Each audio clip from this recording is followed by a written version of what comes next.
Hello everyone, this is Oliver Lütjens. And Thomas Padmanabhan from Lütjens Padmanabhan Architects from Zurich. We're thrilled to do this lecture here in our office in Zurich. Unfortunately, we can't see each other, we cannot visit these amazing buildings with you. But never mind, we try to do this as a kind of easy conversation on the work of just one building by Venturi, John Rock, and Denise Scott Brown. This lecture is called I Have Destroyed the Box.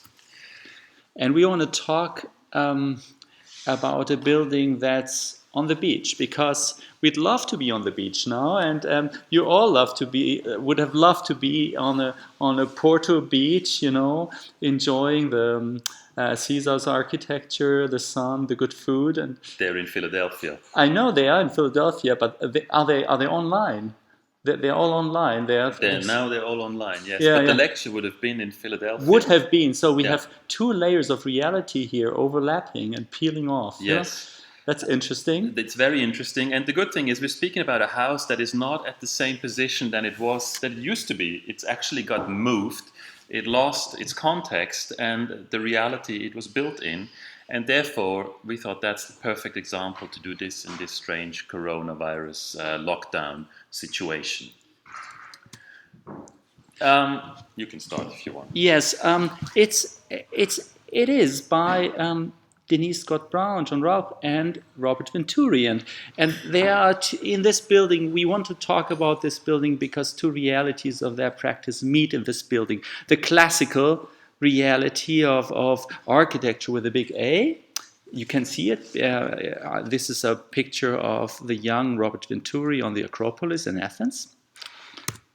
And architecture with a P, pop art, pop architecture. Yeah. This is Denise Scott Brown in Las Vegas.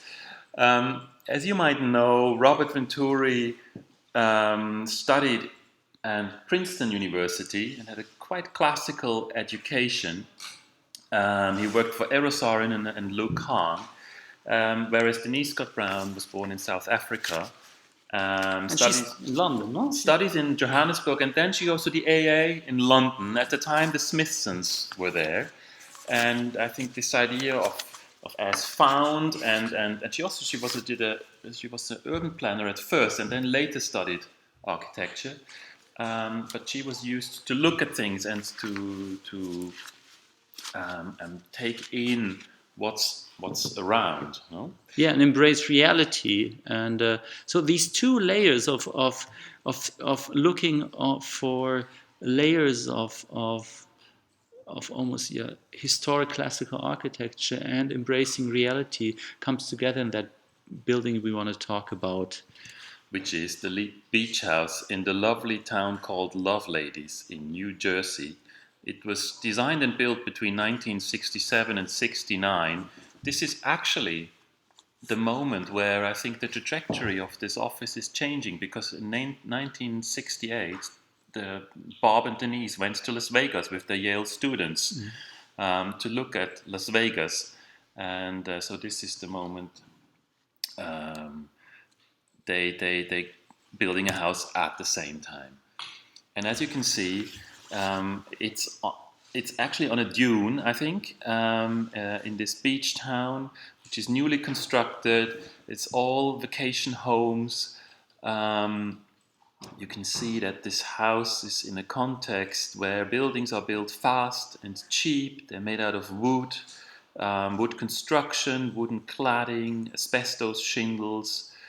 And it's a house that at first sight maybe has a bit of a boxy volume, but it completely blends in and is built the same way with similar window openings and typologies as the neighboring buildings. And as you can see, all the buildings sit directly on the dune. There's no real gardening, there are no fences. So it's the thing that sits on the landscape. It is a kind of box that has been worked on, as you can see. Let's approach it a little bit. Let's get a little bit closer. There are, in fact, very few things that remind us of a normal house. There is a band window, a kind of modernist but very vernacular band window on the upper story. The rest of the elements that we can see are both conventional and strangely overscaled. There is a huge entrance for the little house where the two boys are meeting, a kind of porch where you can sit that is concealing a smaller entrance that lies behind. There is a kind of strange circular window that's kind of too big for this small volume, and something tucked under it, this a series of triangles and rectangles that we'll talk about later. It is built, as you can see, out of very thin material. There is not a real idea of mass. It is not a literal mass, because it is actually a balloon frame construction that is clad with shingles on the inside and with wood on the, no, shingles on the outside and wood on the inside. And at the same time, it's also the expression of the building, the way windows meet edges, the way openings are really big and making big holes, the way the material changes around the corner of the porch. This isn't about the continuity of volume, but it's actually an assembly of planes. This building is entirely made out of surfaces. You can see the building is divided in an upper part that's clad in lighter shingle and a lower part that's clad in darker shingles. They are pretty much exactly the same height.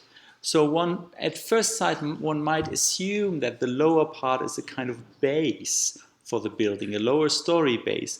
But when you look closer, the base is consciously undermined by having that huge gap which makes the building float above the ground. So it's more like something that has a central line that is kind of centering the building on itself, something self-sufficient and not something built up from the ground. This is a fantastic, I think, Thomas, this is one of my favorite architectural photographs ever. It's so in the moment. You can see it's a hot day at the beach. The hair of the kids is still wet. They just came home from the beach. They didn't catch any fish, but they have ice cream. They relax, and mom is having a pensive moment where she thinks about something else. And we also see this big number that's like it's very sporty in a way. No, it's what you would have on a soccer or on a, probably here more on an American football shirt. It's a very graphic element. It clearly comes from the sensibility of pop art, yet it's also just the number of the house in this anonymous, more or less, strip of beach houses, one after the other. And then, Ollie, what do you think? I mean, look at this stair. Is it the porch of the southern part of the United States where you sit with a bottle of beer in the evening and relax? Or is it the grand staircase of Michelangelo with the staggering planes? Is it the grand thing or is it the everyday thing? I would say it's both. It's actually both. I mean, it's certainly not the porch that you're referring to, because those porches are enclosed within a volume, and there's a separation between, say, the street and the porch, isn't there? No, not necessarily. Not necessarily, because this is it's a continuous stair. No, you can have it exposed in front of. You can sit. I mean, literally on the street in front of the house. Right. That's the Dutch. I only know that from Holland. Yeah. I've never seen that. But of course, it went away since the air condition was introduced, because everybody retreated into the inside of the building, where now it's cooler, while before it was cooler outside in the evening than inside. Right. But let's move on. So the section strangely reveals the role of the central staircase that leads all the way up to the elevated lower floor and to the public, the living room on the upper floor. And there's a diagonal spanning through the building, and there is this circular window that seems out of scale and seems to unify all of these parts. Everything is quite ordinary, while the circle makes everything extraordinary. And it's an amazing shift of scale, no? The grand staircase having not a very steep slope at the beginning, getting steeper. There's the centralized element of this. I can't look at it without thinking of a clock, but that's just my Swissness that doesn't go away.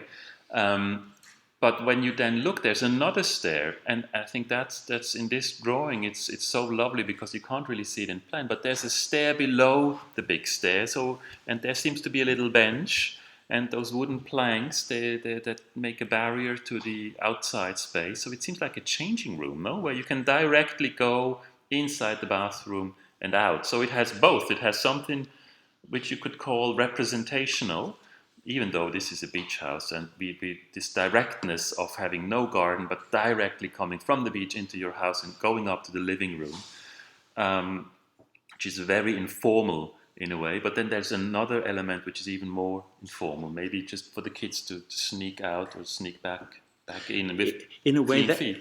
that's the kind of back entrance that every American house has, no? Yeah. The back entrance where sometimes it goes into the kitchen, sometimes it just goes into some space from the garden side, or even from the basement side, no? But it's, of course, we think that this incredible small stair is enhancing the grandness of the big stair. Then with the plan, is it a box? Yeah, you said it's a box, but the plan isn't really a box. It's kind of a strange open figure, isn't it? Because unlike Le Corbusier's box or also the Rem Koolhaas box, where you would have a clear perimeter and then there's all the crazy stuff happening. You mean a rectangle? A rectangle or a square, and then there's a lot of complexity happening within. There's figures and all that. This is broken up. It's distorted. The form is distorted. It has a serial order inside, but then it's also this staggering and this breaking up. It's quite different, this thing. Yeah, and it's funny that how the plan starts to be quite regular from the outside, and then moves inwards and becomes really like seafood. When you open the body of the clam, and all these inner organs, look at you. It's this shocking moment. I think it looks pretty much like that. It does. I really like all those walls, Thomas. I like the cupboards and the niches that it forms. So even though we've never been there, you imagine that it's a very spatial experience, even though within this little corridor. Yeah, and it's funny how it's clearly spacious without being figurative. I don't think that corridor space you would experience it as a figure, but rather as a series of elements that come towards you from all sides, that attack you. Even that this aggressive like diagonal wall that separates the two bathrooms. It's incredible. No? It's beautiful. It's amazing. Yeah. Lovely. And then we go up. And we saw the staggering on the lower floor. On the upper floor, there's also a staggering, but it works counterintuitive to the form of the building. No, whether we have a diagonal pointing towards the left, from the lower right to the top left corner, but then the staggering is doing the other thing. I mean, I have to think of Alvaro Caesar's Bearer's house if I see this. The bomb house, where he took that side and he occupied the entire side, and by putting a pillar in the garden, he kind of included the garden into the volume, and even had a kind of zigzag glass folded interior facade that would somehow dilute the border between the garden, and which is here the upper terrace, the roof terrace, and the interior space. So the kind of staggering becomes an order, but it also becomes a kind of transparent membrane between two spaces. No? Yes. I find it totally fascinating that you more or less come up this grand stair and you're in the kitchen.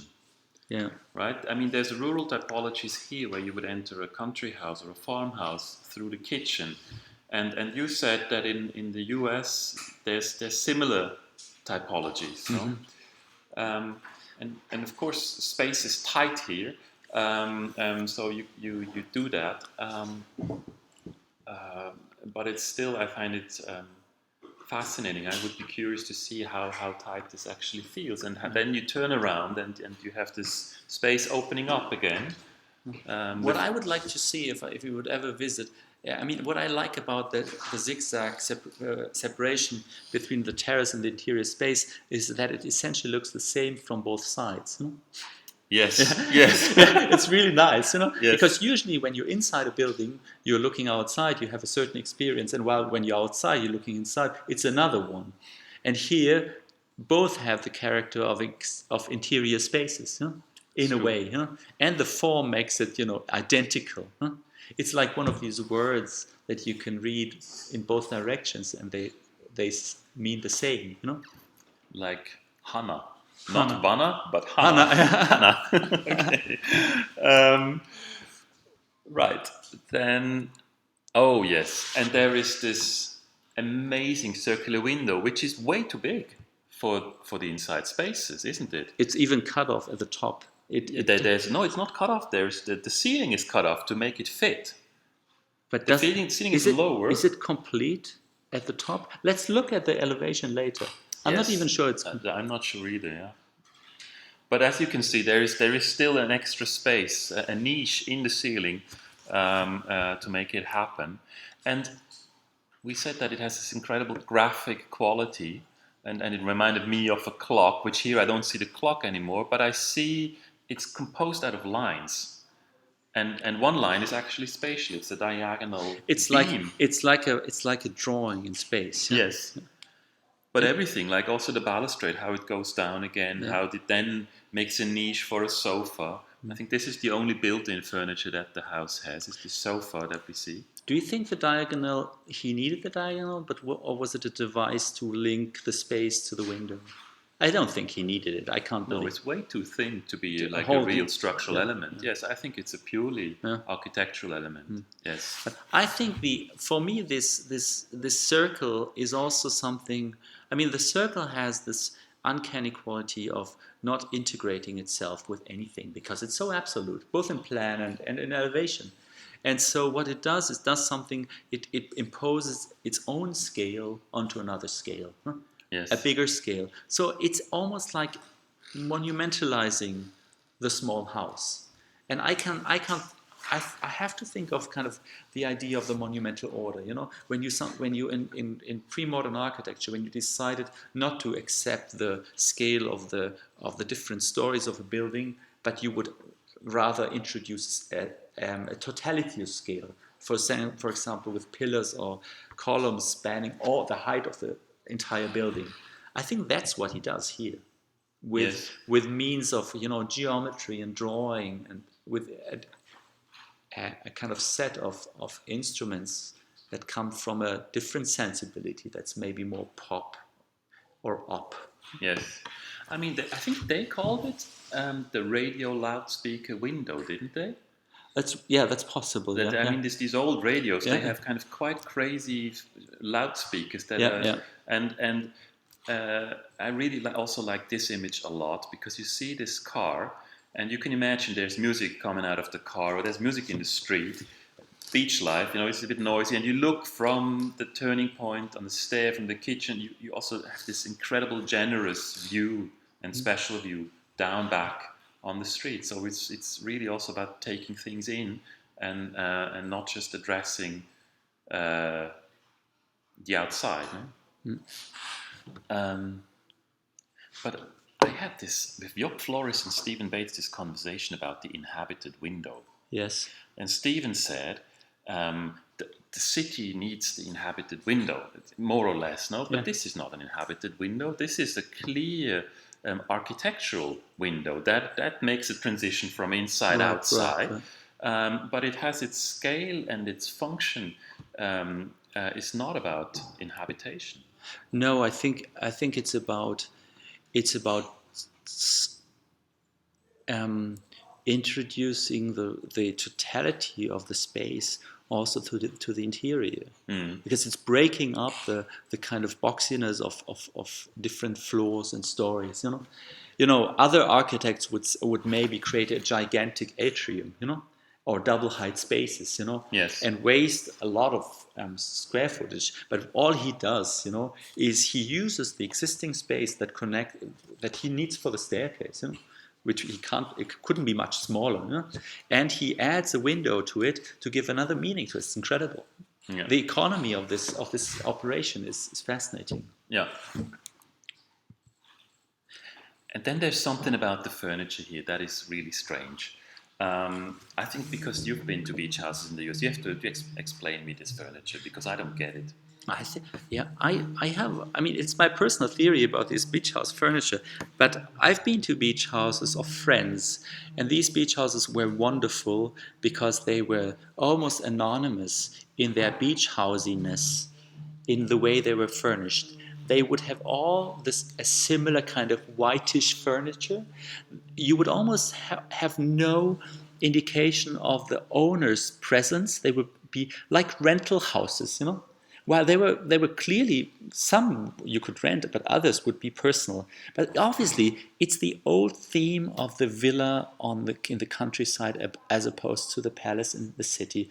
When you are in the city, you have all your obligations of family and business and representation, which you want to get rid of when you go on vacation. So then you would rather not be mirrored in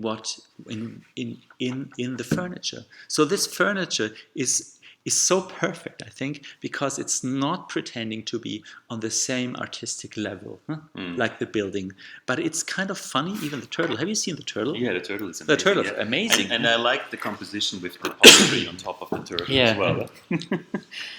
It's as if it would carry an umbrella with its own shape. Yeah. Let's not talk about the cosmological meaning of the turtle carrying the world, Yeah. But anyhow, no, it's this wonderful relaxation because, I mean, Oliver, when we talk about our buildings, we sometimes measure the success of the building in relationship to its capacity to absorb ugly things and normalcy. Yes. So, for example, we have like the flat screen test, no? Yes. When you are allowed to put a gigantic, ugly flat screen TV in the room, and the room doesn't collapse, it's a good room. That's true. Yeah. Yes. Because anybody can put the Picasso on the wall, That's easy. Not anybody can put a Picasso on the wall because they're really expensive. But yes, I forgot.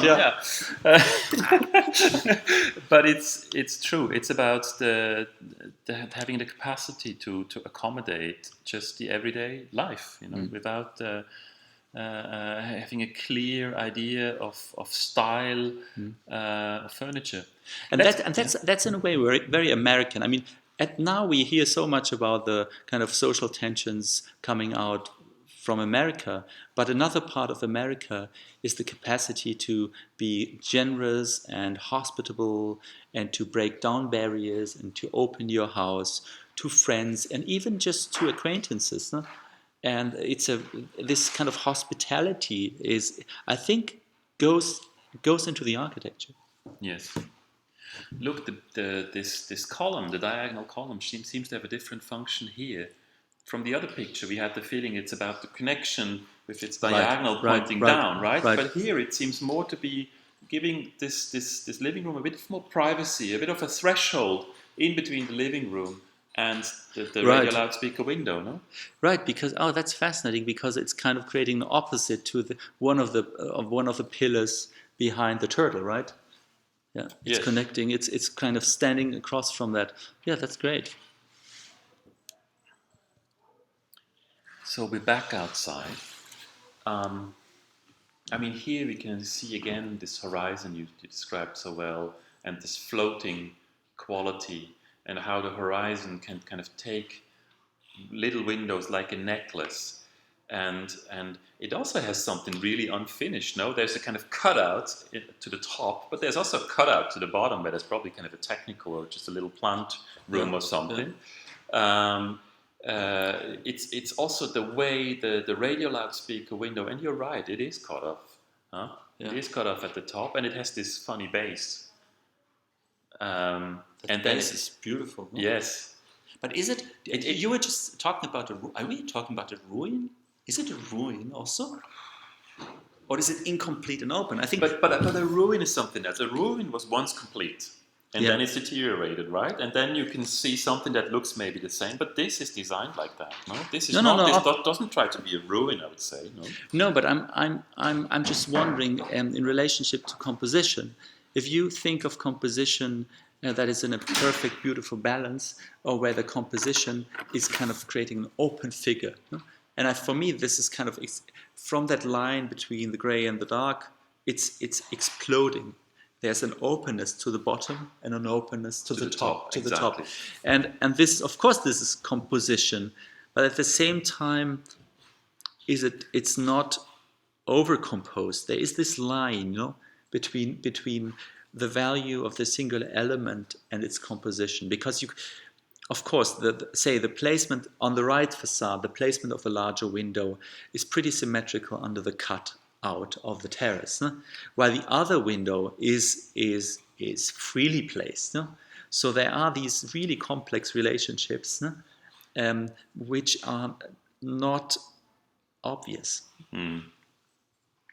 There's also a really beautiful feeling of surface or quality of surface, no? With these windows just being on that line, you can really sense the surface continuing, the white and the dark part, and these stuff is like they're almost like applications. And if you would not have the windows or not have to cut through the diagonal, I think where you could see that even it's not massive and it has a little profile, I think we would look at a different kind of building, no? Yeah, that's right, because a lot of the buildings that are built the same way actually pretend to have mass. Yes. While this is exploring its feebleness and its thinness. Yes. Thomas, today I looked at this house and also looked at the Kahn Venturi house, and I thought, I'm such a fanboy since, I don't know, second year of studying. But I'm not sure I would call these buildings beautiful. I mean, not in the sense that I would call the Farnsworth House a beautiful building, right? Yeah. So what kind of beauty? But we both agreed when we just quickly flipped through the slides before we're recording this, we both agreed that it's such a beautiful house, the Leap Beach House. Yes. What kind of beauty are we talking about, you think? In the Middle Ages, beauty was connected to morality, right? And you couldn't imagine it's something that was not morally right to be beautiful. We have divorced pretty much these two notions. No? But if I think about the life I could live here, even just for a week during my vacation, I feel completely at ease, and I feel my own center, and I'm not. There's no imposition of anything, Yes. And this openness of figure, for me, it's a promise of freedom. Yes. Yeah, of freedom of how to behave, how to live, how to be.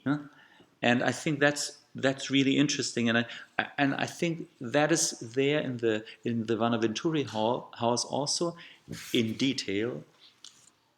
While it's still not struggling, but it still has a stronger opposition in terms of formality. There is a formal background and against which it is working.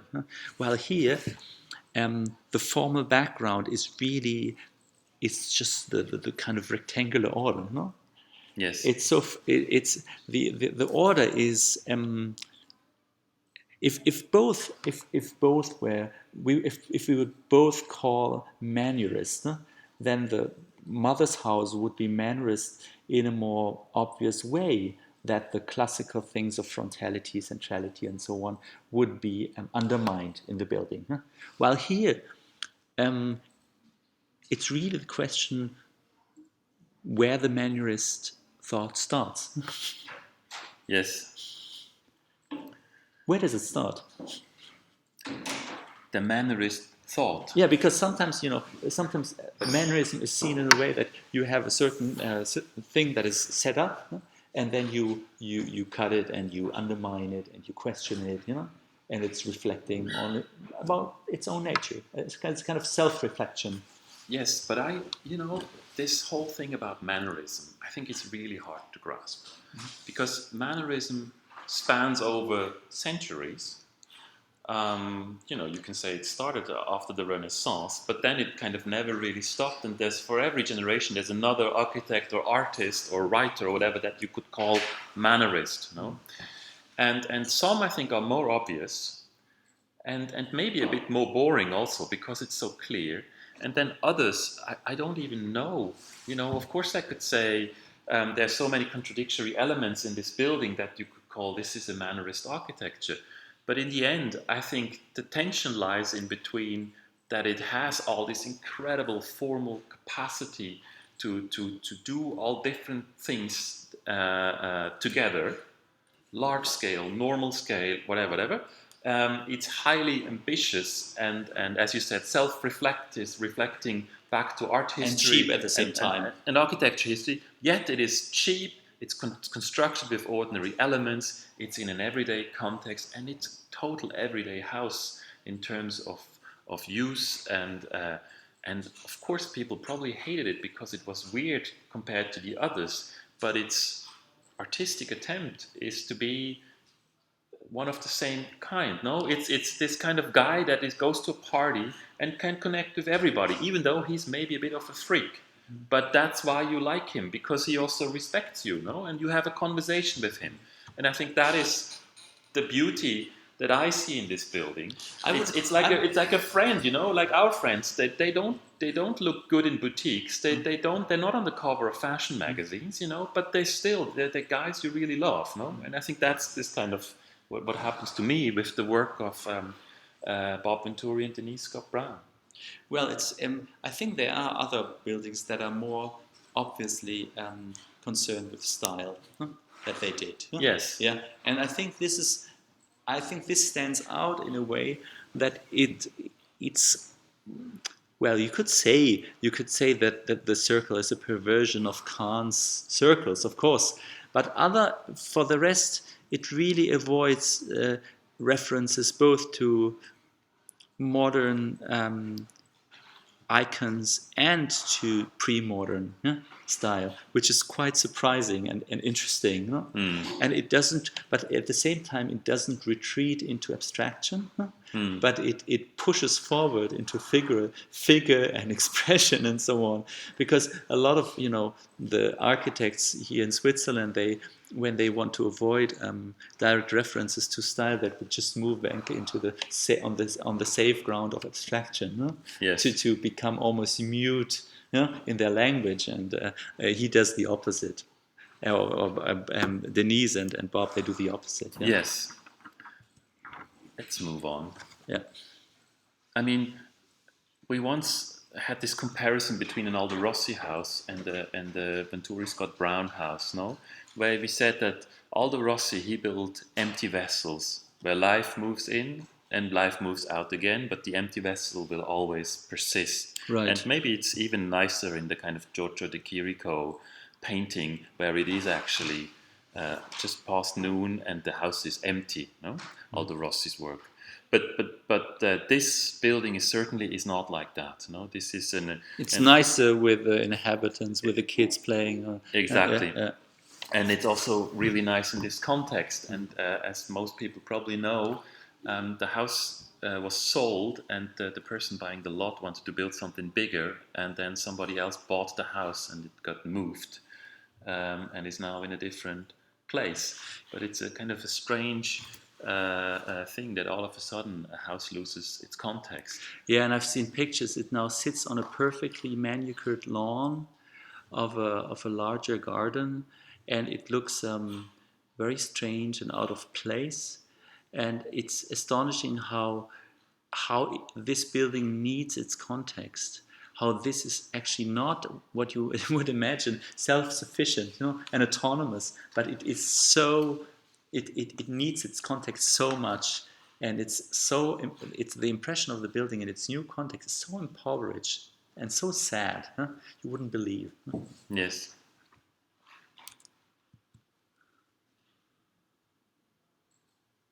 So I think we leave the Leap family and we go to something that we did 3 years ago at the Chicago Architecture Biennial. we exhibited a big model in a space called Room of Plinths, which was also a context where people had to build models out of an interior image they found themselves. And we took the Leap House and we built a model. I don't know, it was really big, no? It was kind of 1.5 meters high almost, one Yeah, meter it was a huge... 30, yeah, and 2 meters long. It was 1 to 14 or something. Is that possible? It's possible, yeah. It was really big, and we started building it. And I think there was just a vague idea to use Renaissance architecture to go with it, no? Because we always thought it was so interesting that Venturi, Scott, Brown, they can refer back to classical architecture, but then they can also be completely in the everyday. And that's, but the motto of the biennial was make new history, you know.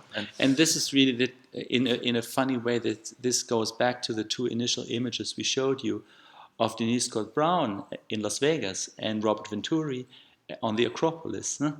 Where really those two realities would exist at the same time within the building, and we felt that it was somehow, even in the Leap House, the Renaissance was somewhere located under its skin, and we wanted to bring it out. But then the funny thing was, we tried all different kinds of Renaissance architecture. No? Yes, we did. We had we thought Alberti. we thought we'd throw all the big masters at it. Yes, and Brunelleschi and all that. But the only one that resonated within that model was Michelangelo. Yeah. And you can see in this photo, they really come together. The diagonal line of the radio loudspeaker window and this kind of crazy snail-like, is a volute you call it in English? Yeah? Yes. That is curling up against the post. And you see the facade of the St. Peter's Basilica as a kind of shadow in the windows of the beach house. And of course, it was Bob Venturi's book, Complexity and Contradiction, who also initiated this. And I think we were both very impressed at an early age how he can look at architecture from the past, but make it vivid and relevant, and just speak about the formal qualities and make it accessible to the time he was living in. And for me, I think I read it in second year, and I only understood half of what he was writing about because I didn't have the experience to really get it, the formal problems.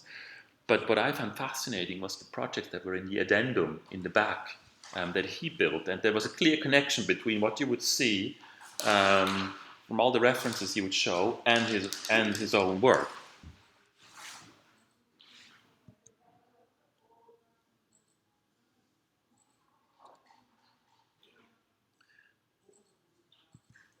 And I think what we also discovered for our own work is that no matter what kind of architecture you look at and what kind of period this work comes from, the moment it seems relevant for you, you can bring it into the now. And since we don't have the same means that architects from the past had, we also can't copy really what they did. So there's a translation and a transformation happening, isn't there?